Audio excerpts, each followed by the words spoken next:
Welcome to Climate News Weekly. I'm James Lawler. Today in Climate News, we continue our coverage of COP28 with three people who each covered a different aspect of the conference. First, Julian Moore from Climatebase.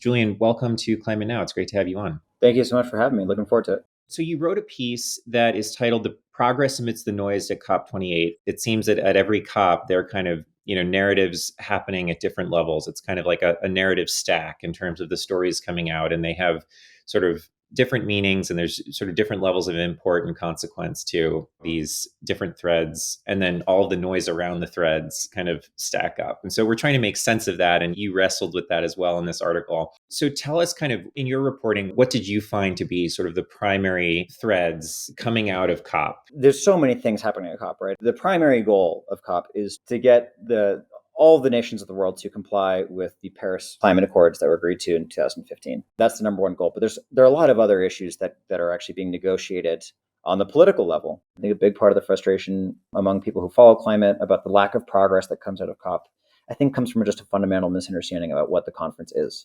COP is often presented in the media as the global climate conference, and it is simply not that. It is not a climate conference. It is a diplomatic conference. Right. This is a conference where diplomats negotiate the terms of an internationally agreed treaty. So this is a matter of international law. And so as a result, the negotiations that happen at COP and the results of the conferences come out of the realities of international politics and the way that diplomats do their work. And diplomats, at the end of the day, they're the ones who are behind closed doors, negotiating the terms of all these deals, negotiating the terms of the action that is supposed to come out of the conference. At the end of the day, diplomats are tasked with pursuing their national interests, the interests of their countries. For this COP in particular, it's kind of the same as every time. It's like, okay, well, there's Article 6, which is the international compliance carbon market, which was originally agreed to in Kyoto back in the late 90s. And it sort of was rebooted because it was not very effective. So it was rebooted in 2015. So one of the main narratives, right, is like, how close are we going to get to a really effective carbon market? And that's one of the more frustrating ones because every year there's a lot of back and forth about the rules there. Then there's also the main one, of course, is commitments to reducing emissions from countries and by extension, those countries or the corporations within those countries. Those two narratives, there's a lot of frustration around those because we are way behind on a lot of these commitments. And we're still sort of caught up in, inventing new terms like phase down as opposed to phase out. So there's that. But the other thing I thought was interesting is that this year is the first year that there's a focus on health at COP. Right. This is really important because the health impacts of climate change are one of the many climate impacts that are happening right now. They're happening all over the world. And what struck me is that when we talk about climate change, generally speaking, or in the general discourse, we tend to focus on some of the most easily imaginable things like sea level rise or droughts or floods, that kind of stuff. But there are so many second order effects from climate change, right? And we need to really be discussing all of them. And health is one of the ones that is going to impact people, again, all over the world in some really surprising ways that I thought would be very interesting to write about. And so you anchor this to a report by The Lancet that came out in November in your article that takes a look at the impacts of climate change on global health, the impacts it's had so far, and in particular points a spotlight on the economic consequences to sort of the health impacts. And you mentioned in your article that this report was consequential in maybe spurring some of these conversations at this year's COP. And I wonder if you could talk a little bit about that. The Lancet report is called the Lancet Countdown. It's an extraordinary report. I mean, this is the second year that they've done it. And it tries to take stock of the health consequences of climate change.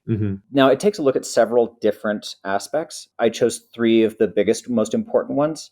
The first one is just heat-related health impacts. So heat stroke, obviously extreme heat is hard on your health, especially if you're older or more vulnerable to heat impacts. I think that's pretty intuitive. There's been a lot of reporting in the last year or so about the wet bulb effect. Mass events where basically you cannot cool down even in air-conditioned environments, particularly in the most densely populated parts of the world like India and Pakistan. And the second sort of bucket was the expansion of tropical diseases. And there's so much to it, right? Like this particular report just focused on the tropical diseases and the expansion of the range of tropical diseases. But you could probably I'm sure you could do a whole other report about all the other pathogens that are going to be let loose by climate change. And then finally, the last one, which was really surprising to me, and that I think this one should get a lot of attention, hopefully, is the impact on labor and the economic consequences of reduced labor from exposure to extreme heat. The number that they found was that there was a loss of 490 billion labor hours just last year, right? So that's 490 billion hours of just productivity that we lost are already losing, right? That's incredible.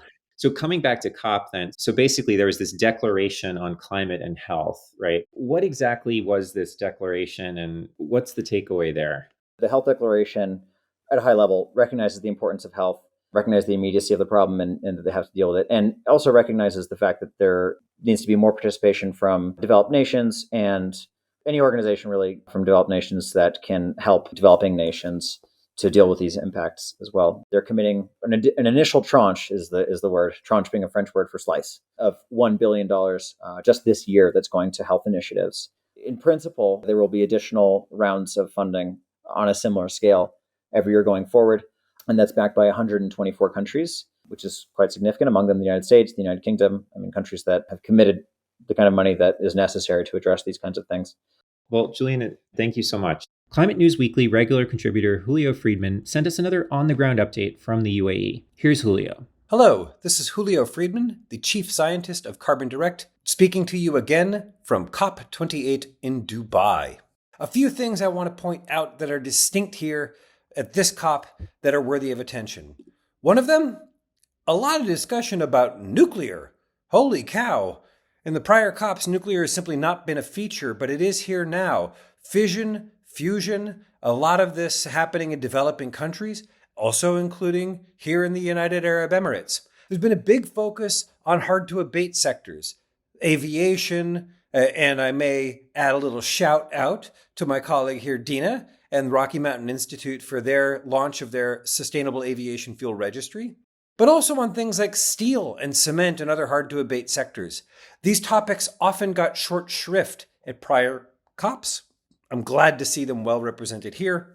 If we want to get to net zero, we need to get to zero on those sectors as well, even if it's hard or even if it's expensive or even if it's challenging. As a carbon management guy, I was really excited to see the Carbon Management Challenge. This is led by many nations and in fact is a commitment of various kinds that's integral to keep pathways that limit warming to 1.5 degrees C in reach. In addition, they agree on the urgent need to scale carbon management, striving towards gigaton scale by 2030. There are many recommendations on the carbonmanagementchallenge.org website. This was a big focus of Secretary Kerry's and many people in the US administration. I was very, very pleased to see that reach fruition. Fingers crossed that there are yet more consequential and important announcements coming our way.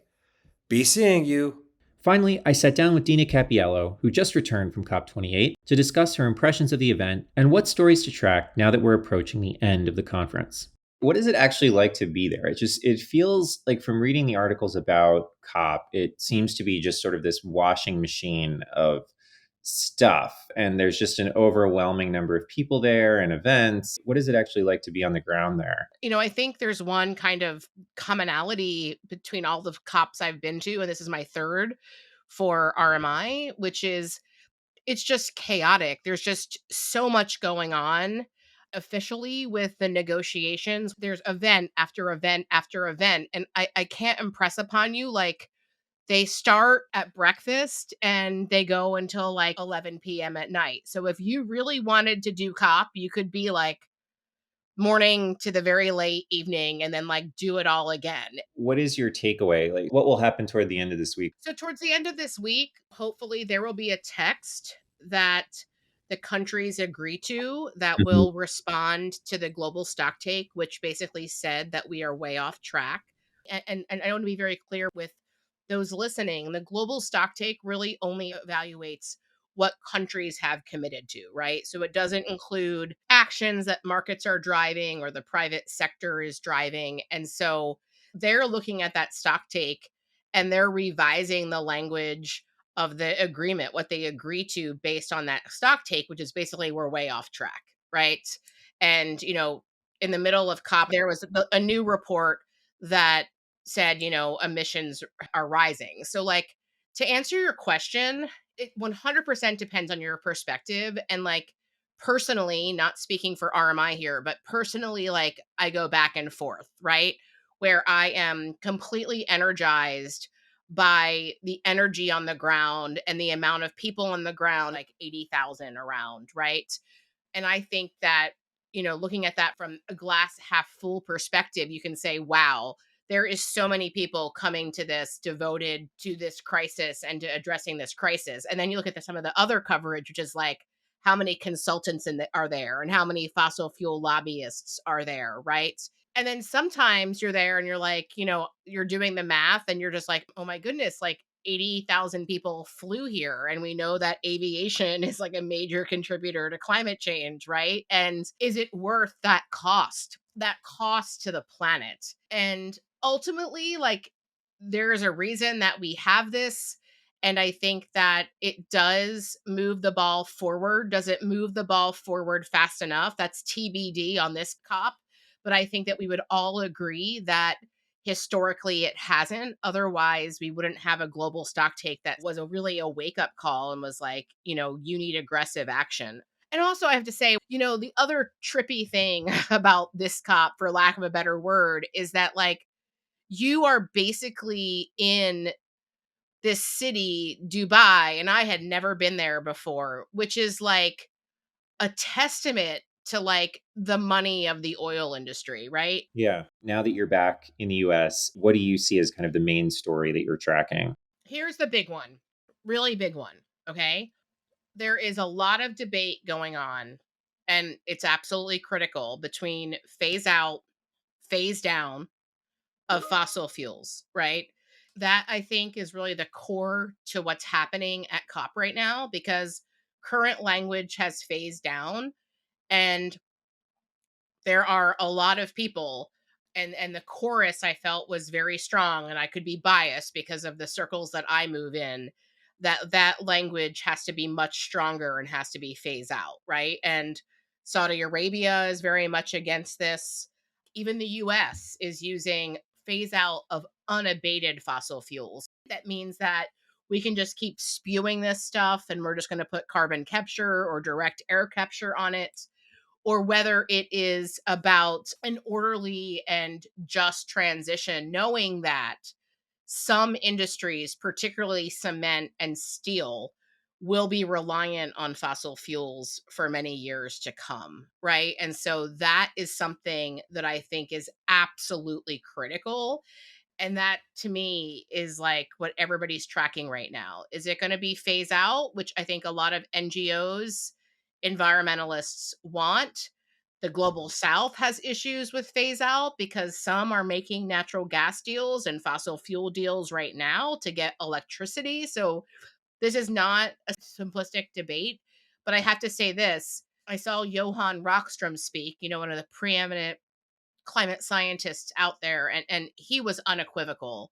And I think the science is very clear that it's phase out, Mhm. even with carbon capture and direct air capture. So that's what I think everybody's tracking. What's it going to be? Well, Dina, thanks for joining us. You are so welcome. That's it for this week's episode of Climate News Weekly. We hope you'll join us tomorrow for a deep dive into the Roads to Removal report, options for carbon dioxide removal in the United States.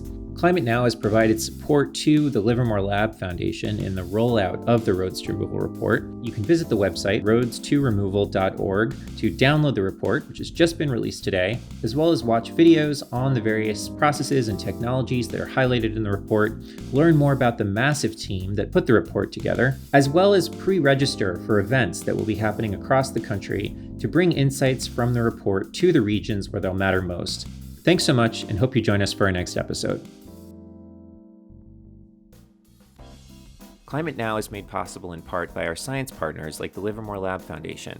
The Livermore Lab Foundation supports climate research and carbon cleanup initiatives at the Lawrence Livermore National Lab, which is a Department of Energy applied science and research facility.